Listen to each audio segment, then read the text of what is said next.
Hey everybody, good morning.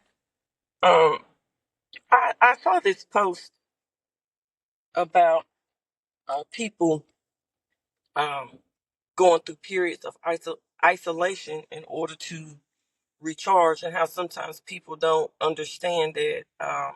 Some people may take it as the person being kind of maybe stuck up or not wanting to be bothered, and that's not the case.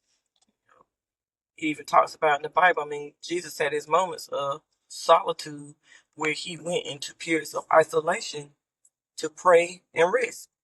So there's nothing wrong with that. You need to make it normal, to tell you the truth. Unless you want people to wear your hind part out.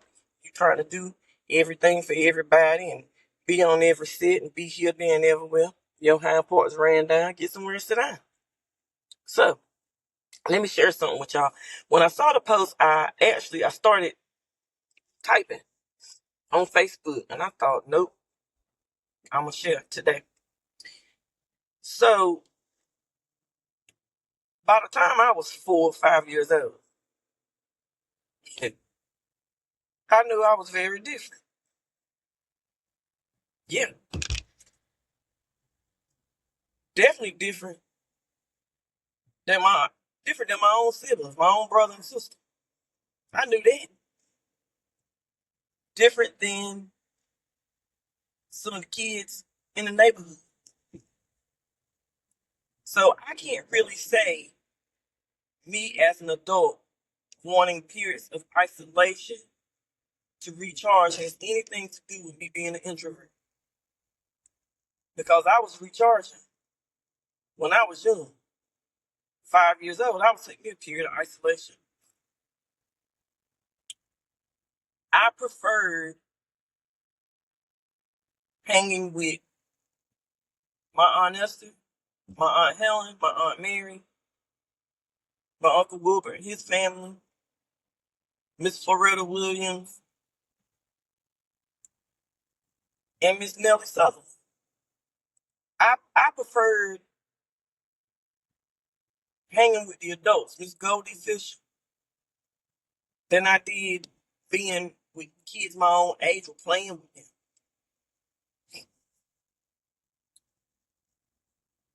I had a circle of friends and I would play with them, you know, every once in a while. But for the most part, I just really wasn't. I just wasn't interested in anybody my own age. So like, while a lot of my friends had the opportunity to play, I mean, I did too. I just chose. I just didn't want to. So while they were playing, making mud pies, I really was in my honestest or my honestest or my Aunt Helen's kitchen. I was learning to make biscuits from scratch for me. Like 8, 9 years old. And so I engaged a lot in books. And I wish I could remember the set of books. I think they were called child crafts, if I'm not mistaken. I think I was around third grade. And my mom had got me this whole entire set. And it was like 20 books. I mean, they were on different things: science, math, I mean, you name it. And so I would bury my head in those books a lot while everybody else was outside playing. And some of the adults in my neighborhood growing up made me feel so weird because they would say they wouldn't even call me by my name. They would say stuff like, "Oh, there was James and Edna's daughter. That little bit, she weird. She no, not weird. She's strange." They thought I was strange because I was either into like reading or helping Mama and Miss Lula outside in their azalea bushes or plants or whatever. Going fishing with my dad. Yeah. So being made feel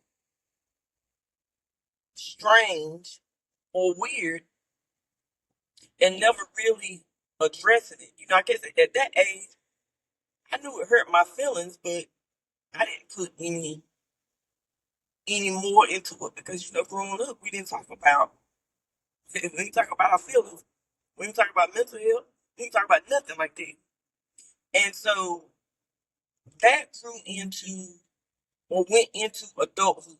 Okay, so when it went into adulthood, that I had to deal with things like low self-esteem, depression, anxiety, uh, even self-identity crisis.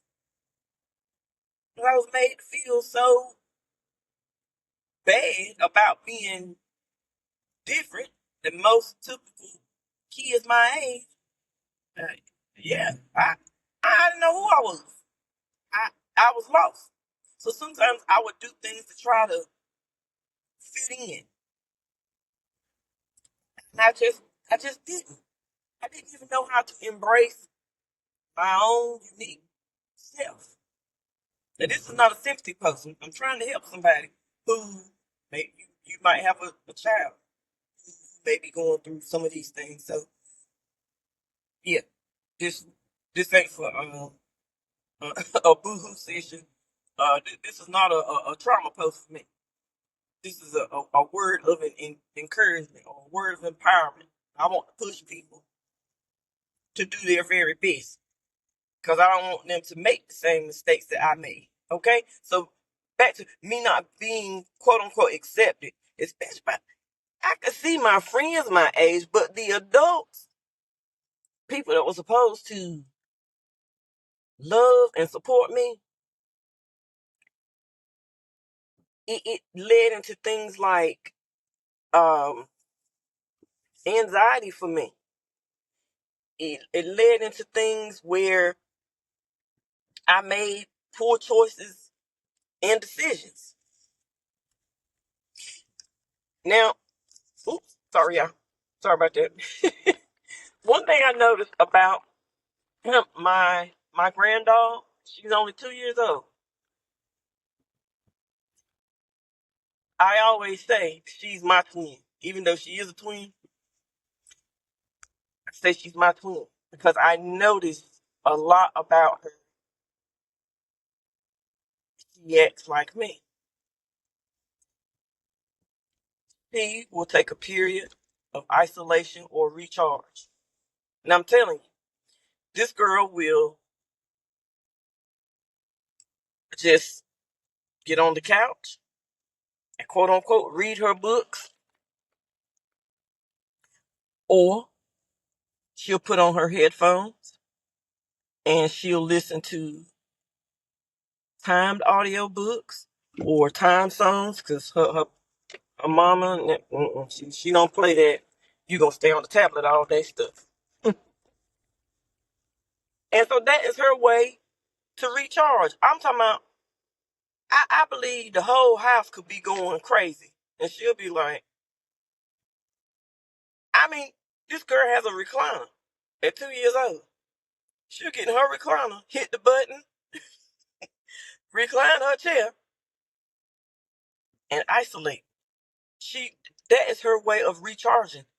And it tickles me when I see her do that because it reminds me a lot of myself. Now, I didn't have no recliner to go recline in, but just, just overall, just seeing how she recharges. Now, while she's recharging, I'm being serious.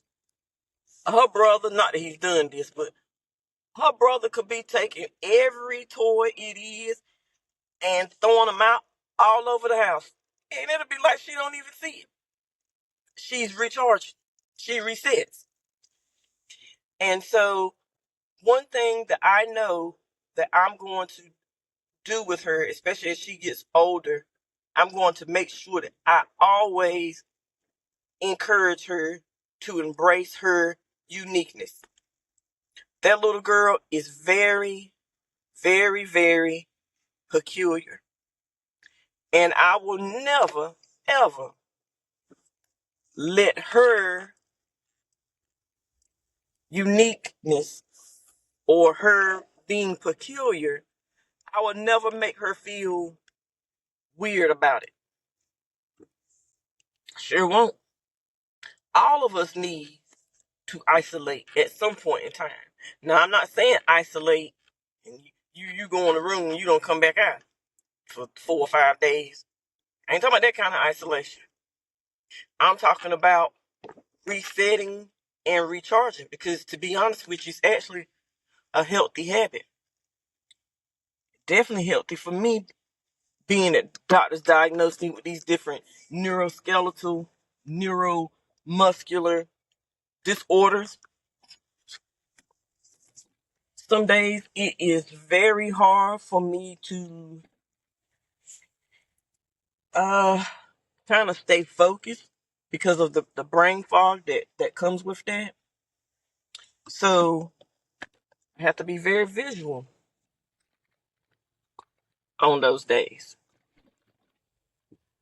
Everything has to be on a sticky note or a little dry erase board, and that's what helps me get through. And so, again, this is a word of empowerment. Listen, embrace your uniqueness. Yeah, recharge. And so, I want to give a few names right off the top of my head. And if any other names come to me later, I'll make sure to tag them in the post. But I've been through a couple of storms in my life because never having issues addressed with, low self-esteem, self-identity, all this kind of stuff, right? But God placed certain people in my life. That's LaShawn Perkins, my sister Edwina, Crystal Daniels, Prophetess Valerie Harris. Who else? Keita Darden, Militia Boyd. That's who I can think of right off the top of my head. I'm pretty sure somebody else. Like I say, if it comes to me later, I'm going to tag them to this post. But God placed them into my life at the right time. And they've been a big part of my life for a while. And I connected to Prophetess Harris through Militia about it's been longer than that. It might be like 5 years ago now, I think it was. And she's been very encouraging to me.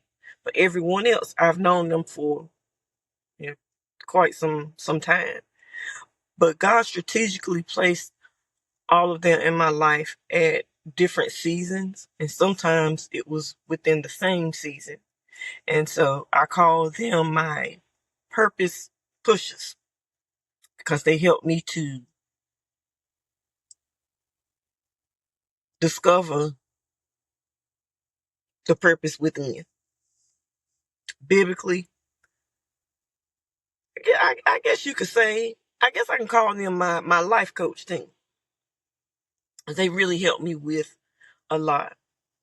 So again, y'all, this is a word of encouragement and empowerment.